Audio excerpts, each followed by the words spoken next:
Hello mga kasisi! Welcome to my vlog! So, travel with me. Pupunta kami ng Seoul. It's time check. 5:30 a.m. in the morning. So, halata naman hindi pagod ang person dyan. Anyway mga kasisi, talagang maaga kaming gumigising that time. Kailangan talaga naming maaga mga kasisi kasi since taga Yoso ako, malayo talaga papuntang Seoul. Kasi from here sa Yoso papuntang Seoul, kung magka-car lang kami, it take 5 hours siya, more than kung traffic. Kung mag-fast train kami known by KTX, parang 3 hours lang siya. O di ba mabilis yung biyahe niya kaysa by car, tas very convenient pa din.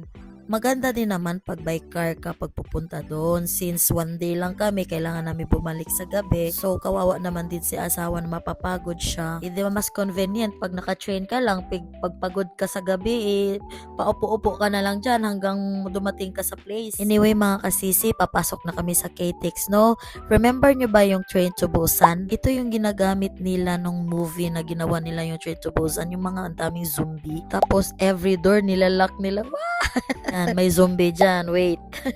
Di ba ang ganda? Para ka lang sumakay ng airplane, di ba? Ayun, dumating na kami sa Seoul. Anyway, mga kasisi, throwback video lang to kasi hindi ko pa in-upload to sa page ko. So, halata naman sa nakakilala ko kasi wala pa akong baby dyan. Kakapanganak ko lang. 2 years pa lang yung baby girl ko at isa pa lang anak ko dyan. So, ito pala yung pinaka-famous na tourist spot dito sa Seoul. At talagang most of the Filipino nakakilala talaga dito. Ito yung tinatawag na Namsan Tower. At mostly talaga ng mga romantic Korean drama dito talaga tinitaping nila. O diba? Ang daming susi dito. Tas hindi ka sure kung merong forever.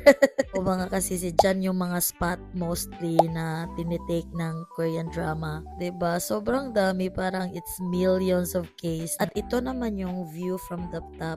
Perfect na perfect din yung pagdating namin dito kasi hindi naman siya sobrang malamig. Yung sakto lang na nakikerry lang sa body. May talagang pumupunta dito na tourist. Pumupunta kayo dito, talagang naka-group tour kayo at naka-package tour. Talagang nasa list talaga to, hindi to mawawala kasi ito yung pinaka-famous dito sa Seoul. Ikaw na may taga Cebu, para lang siyang tops doon sa Cebu. Ganda pa ang view, pwede ka pang mag-relax, pero din coffee shop, maraming matambayan dito. Ayun, ito din one of the famous din dito ng tourist spot sa Seoul. Ito yung tinatawag na Myeongdong Street. Anyway, maganda to paggabi guys kasi maraming street food na naka-display dito since hindi pa naman gabi nung pumunta kami, so wala pa masyadong street food. Ayan, gusto ko din pa naman matry yung street food. Ang daming food doon. So ayun, dito na kami sa KTX mga sisi. Papauwi na kami. Yun lang, ang bilis ng oras. Salamat sa pag-watch at please subscribe and follow me mga kasisi. Thank you so much. Love, love, love.